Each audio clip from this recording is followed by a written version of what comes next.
भोजपुरी के गायक super star Pradeep प्यारा एक गाना को फिल्माते हुए आपको दिख रहे हैं।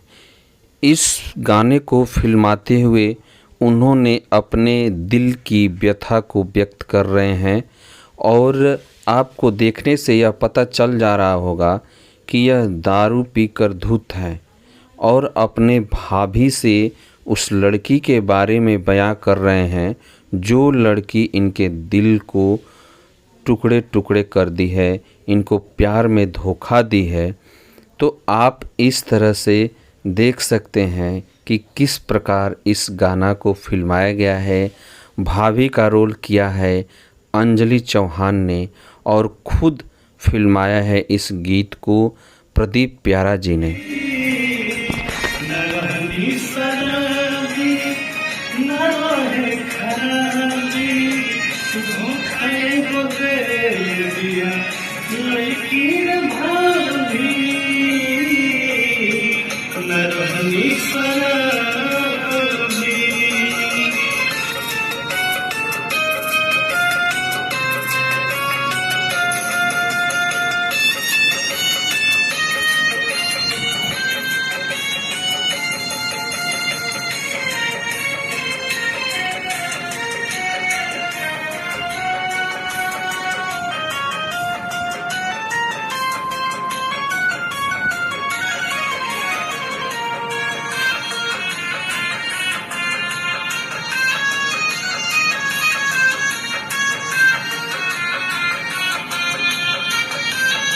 लाइट आगे रखते हैं।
कपार पर हाथ सहलाइए, पकड़िए, हाथ हटाइए।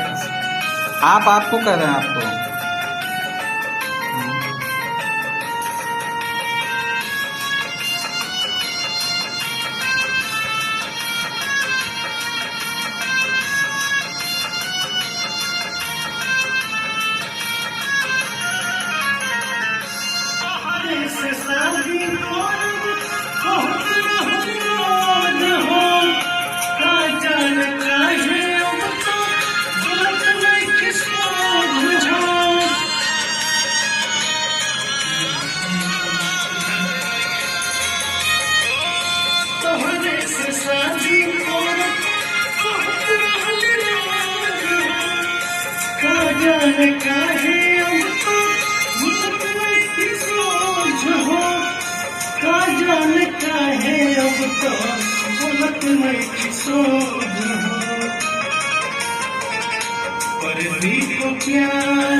प्यारा हमारा संगीत बेदर्दी सब मरदार जाभी नरहनी शराबी न रहे खराबी धोखे को दे लिए लकीर भाभी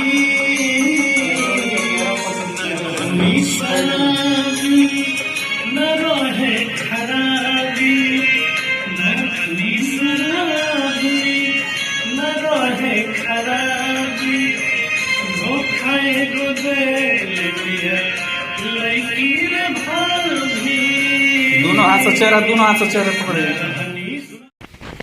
इस प्रकार से इस तरह की वीडियो को देखने के लिए हमारे साथ जुड़े रहिए। हमारे चैनल श्रेया फिल्म्स एंटरटेनमेंट को सब्सक्राइब करें। फेसबुक पेज पर भी श्रेया फिल्म्स एंटरटेनमेंट को फॉलो करें।